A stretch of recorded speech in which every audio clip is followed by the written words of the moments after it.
Hello, everyone, and welcome back to Decoding Academia. I am your host, Griffin Zimmerman, and today we are going to be discussing Chapter 5, Being in Question, from Living a Feminist Life by Sara Ahmed. This is a really amazing book. We're just going to handle one chapter in it today, but stay tuned for a continuing series as we move through the different chapters in the book. As always, there will be links in the description to the author's bio, the book, and the slideshow that I have used to prepare this presentation today. And let's go on ahead and get started. So first, as always, we're going to start by talking about the author. Sara Ahmed is a Australian British author. Her website is Sara N as in Nancy Ahmed.com. And on your screen, you see a picture of Sara sitting in a chair in an outdoor environment, smiling and leaning on one elbow and looking directly at the camera. On Sara's website, she describes herself in this way. My name is Sara Ahmed, and I am a feminist writer and independent scholar. I work at the intersection of feminist, queer, and race studies. My research is concerned with how bodies and worlds take shape and how power is secured and challenged in everyday life worlds as well as institutional cultures. Sara is not currently affiliated with an institution. So let's dive into her book. She introduces this chapter, which surrounds norms and diversity work. Sara's writing is very different from a lot of academic prose in that she writes in a very communicative style where she's directly asking questions and she's weaving in different threads. So it's very poetic in a way. And so I'll be referencing the text throughout this presentation to help understand all the different kind of arguments that she's making within this chapter. On your screen, you see a quote from the beginning part of this chapter that says, "This chapter develops my account of diversity work by thinking about how existence as such becomes a form of political labor," from page 115. So in this chapter, Sara Ahmed is talking about how being in a diverse body is something that requires labor. And that if you are an individual who lives in a body that the society views as diverse or different or aberrant or not normal, then you, by the very process of existing and moving through society, have to perform political labor. And this chapter deals with how that political labor is manifested through the way society interacts with people who inhabit these bodies. So her chapter is divided into sections, and in her first section, she uses a metaphor and a story about being asked, "Where are you from?" Ahmed herself is somebody who is a person of color, and she talks about being questioned about, "No, where are you from?" "Well, where's your family really from?" "No, you know what I mean." And she talks about how these questions kind of impose upon her diverse body. When she moves through this chapter, she says things like, to be asked to account for yourself, to give an account of yourself, to feel you have to account for yourself. How do questions fall? On whom do they fall? Moments like this, for many of us, are repeated over time. So she talks about this experience of that basically, because she's a person of color, she is asked to very much account for her existence in locations. And then she also goes through kind of talking about how being a person of color denies her access to some spaces, or because she's a light-skinned person of color, gives her access to some spaces. How who views her depends on whether she's able to pass through certain spaces. And she uses this metaphor of passing by, passing through, passing as, throughout this chapter. And what she's examining in this chapter is how not only do people question where she's from and to question her body and her existence, but how these questions can manifest in different ways. So they can also manifest in things like admiration for instance, how well she tans, or how lucky she is.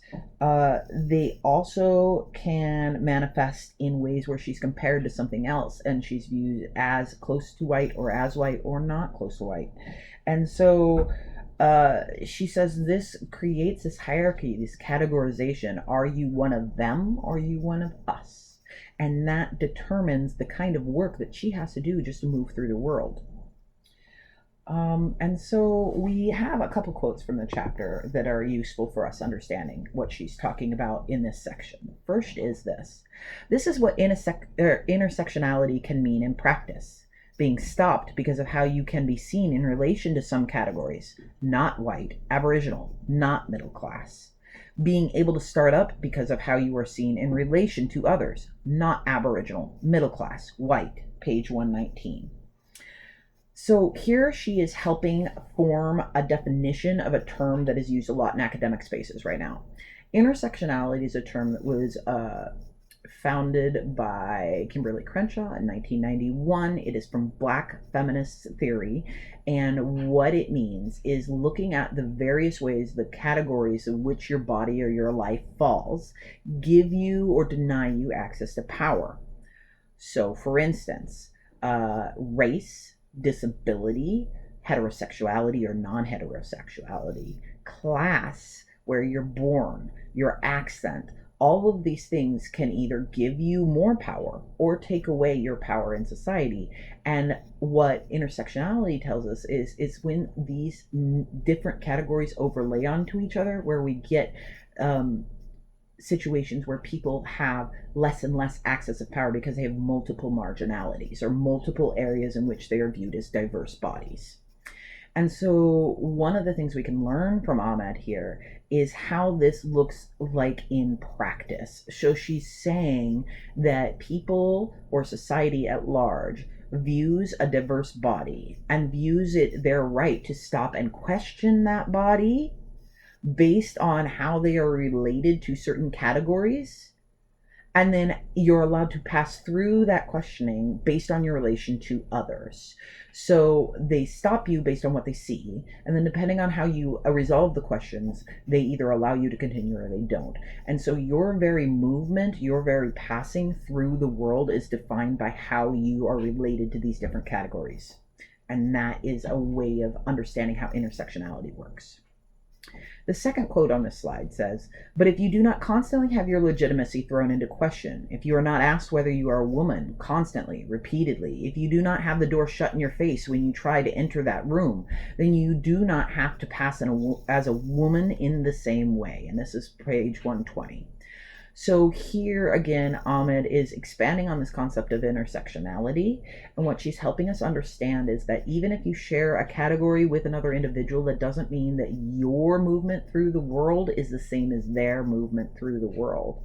So when you look at somebody who's white and disabled, comparative to somebody who is, for instance, the person of color and disabled, the person of color, because they have multiple diverse categories, they are a diverse body in multiple ways, then that experience is different for them than it is for the white individual. And they are multiply questioned and multiply halted in their very existence and moving through daily life in a way that the white individual does not embody.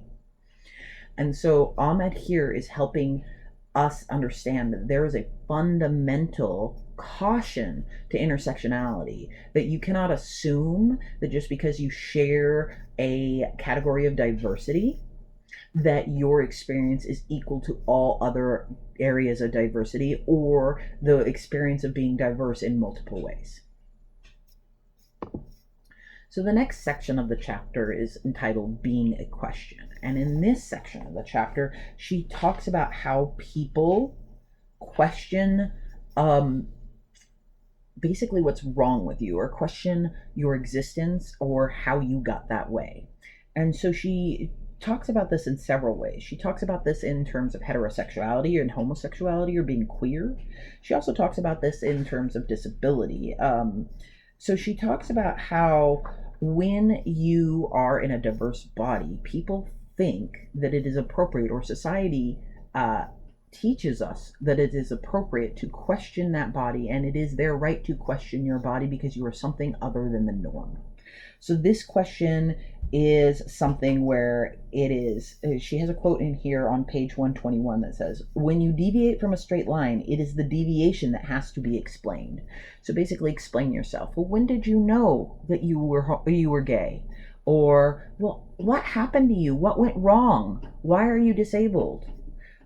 These are ways in which society poses a question to that they see as diverse or different. And what she talks about, and the quote here on our screen is, some of these questions dislodge you from a body that you yourself feel you reside in. Once you have been asked these questions, you wait for them. Waiting can be to be dislodged changes your relation to the lodge, page 122. So what she's saying here is the fundamental experience of being in question changes how you relate to your own identity. That you may feel comfortable in your skin, but then somebody comes along and questions the skin that you live in, and that changes your relationship with your very existence. And so it becomes diversity work to have to contend with how other people and a society's way of questioning your existence affects your own ability to exist. She also talks about how this process of being a question affects how people are asked to move through the world. So, for instance, here's a quote on 123 that says, queers may be asked not to make others feel uncomfortable by not displaying any signs of queer intimacy. You might be asked to tone it down, or you might decide to tone it down to avoid creating discomfort. The availability of comfort for some bodies may depend on the labor of others and the burden of concealment. So again, she's drawing attention to diversity work is not the work that society does to look at or talk about or accommodate even diverse bodies. Diversity work is the work that diverse bodies have to do to exist. And she keeps on drawing attention to all the ways in which diverse bodies are viewed as different, and therefore people who live in diverse bodies have to do work. Her last section in this chapter is called Institutional Work. And here she is talking very specifically about being employed in higher education, but again, as a metaphor for the broader society and world. She talks about, and she has a quote here on 125 that says, a misfit occurs when the environment does not sustain the shape and function of the body that enters it.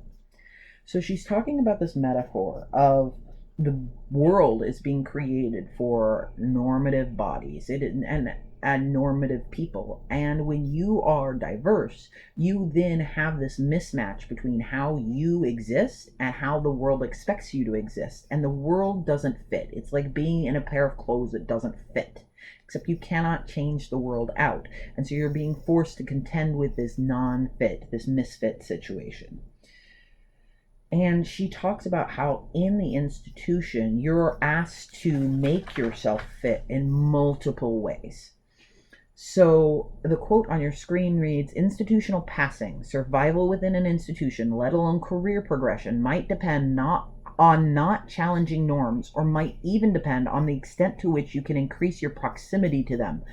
By conducting ourselves in the right way. Proximity to whiteness often translates as proximity to a certain style of respectable middle-class conduct, page 128. So she says that basically your job as a diverse body is to make yourself as non-diverse as possible. And sometimes that may mean making yourself be respectable in the way you dress, in the way you cut your hair, in the way you move through the world. It might mean you have to be respectable by not insisting on your own rights, not speaking up when people mistreat you, or when people overlook you, or when you don't have what you need to move through the world. So there's not a bathroom here for me that I can get my assistive equipment through, or I can't access this space, or you're not respecting my pronouns, or any of those things. She says the institutional work is that if you want to move through normative society, you are demanded to give up any claim to your identity or to making the world fit your identity and your diversity. And so she says that diversity work can be the effort not to notice the bother you create by your own arrival. She also says diversity work when you have to try to make others comfortable with the fact of your own existence. So she has now, through this chapter, talked about how people interrupt our progress or our passing through the world based on our diversity. She then talks about how society deems it appropriate or deems the existence of diverse bodies as a question to be answered and that you have to account for your non-normativity. And then she talks about how society forces the individual that is diverse to adapt to the environment instead of the environment adapting to the individual, so that misfit is a responsibility to resolve on behalf of the diverse body, not of society. And so in her conclusion to this chapter, we have a quote that she says, "Black, not universal, particular, not white, particular. To be particular can be to inherit a requirement to tell your particular story. They want to hear from you, about you. If you speak, you are heard as speaking about yourself, whatever you say. To be particular can be to be lodged in a body. We speak back if we begin with this requirement, if we seize hold of how we are held, willfully. This is a promise. Those lodged as particular can dislodge the general." And that is in page 134. So this is very much Ahmed's call to action in this chapter. And the call to action is that those people that are required to do diversity work by the very virtue that they exist in diverse bodies do have the ability to change the way in which society functions around diversity. That they do have, if they choose, to stand up for themselves as full-bodied humans and insist on being treated as normative bodies instead of diverse bodies. They have the availability to dislodge the way that society reacts to and treats diverse bodies. And that is what diversity work can be about. And so when we look at what we can learn from this chapter, we've learned a lot of things. One, we've learned on what intersectionality is and what it means in practice. We've also learned what it means to be a person with diversity who moves through the world, and the ways in which society repeatedly interrupts that movement with questions, with claims about access to space, with insistence that you have to adapt yourself to us. And so we have one last quote here. It's from page 125, and it says, "How one answers the questions, what's wrong, matters. A wrong that is made personal, what's wrong with you, can be shown to be a matter of how a person inhabits an environment. It is wrong for me. It might be that we cannot avoid questions. This is what it means to be in question.